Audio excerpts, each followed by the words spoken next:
जय शिवराय मंडळी. तर मंडळी आज मी तुमका काहीतरी एक वेगळीच गोष्ट दाखवते. चला. तर मंडळी हे असं तिरडी नाही हा. तिरडे. तर म्हणजे हे सर आईने रुजत घातलेले बारके बारके म्हणजे त्यांचे बिये असतात अशा प्रकारे. आणि जेव्हा ते मोठे जातले ना तर त्यांका काढू आहे आणि असे माडाच्या मुना मिनात असे लाव आहे असं आई सांगत होती जस्ट आत्ताच.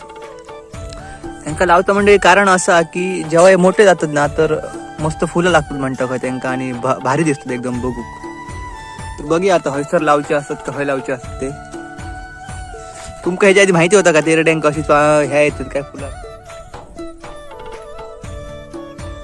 आणि म्हणजे आमच्या अननस पण लागलेलं तुमका दाखवलेलं मी गेल्या व्हिडिओत. पण आता तो सध्या येतो झालो आहे बघा. तुमच्या मते अजून किती दिवसात पिका शकता. आणि अजून एक गोष्ट लागली ती पण दाखवते तुमका. चला पपई लागली.